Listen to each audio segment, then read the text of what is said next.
बहुत समय पहले की बात है। गुरुकुल में पढ़ते समय श्री कृष्ण और सुदामा घनिष्ठ मित्र थे। दोनों ने साथ साथ शिक्षा ली, साथ खेले और गुरु की सेवा की। श्री कृष्ण राजकुमार थे, जबकि सुदामा बहुत गरीब थे, लेकिन उनकी मित्रता में कभी अमीरी गरीबी का भेद नहीं आया। समय बीतने के बाद दोनों अपने अपने जीवन में व्यस्त हो गए। घर में खाने तक के साधन नहीं थे। श्री कृष्ण द्वारका के राजा बने और सुदामा एक निर्धन ब्राह्मण के रूप में अपनी पत्नी के साथ कठिन जीवन जीने लगे। एक दिन सुदामा की पत्नी ने उनसे कहा, आप श्री कृष्ण के मित्र हैं, एक बार उनसे मिलाइए, शायद हमारी गरीबी दूर हो जाए।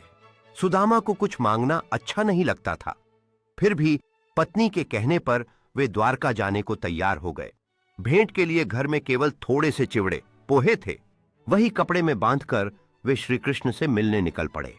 यह देखकर सभी आश्चर्यचकित रह गए।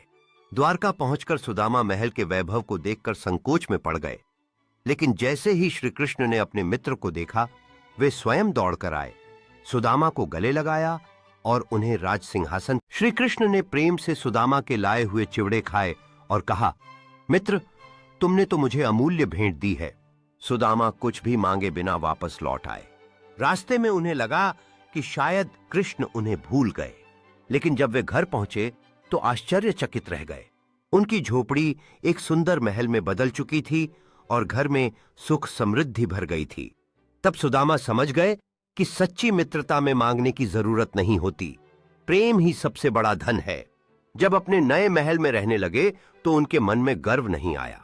वे वही सरल, विनम्र और भगवान श्री कृष्ण के भक्त बने रहे। उन्होंने धन को सेवा और दान का साधन बनाया। जो भी गरीब उनके द्वार आता, वह खाली हाथ नहीं लौटता।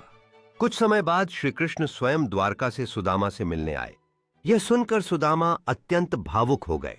उन्होंने तुरंत महल छोड़कर बाहर आकर अपने मित्र का स्वागत किया। दोनों मित्र एक दूसरे को देखकर मुस्कुरा उठे।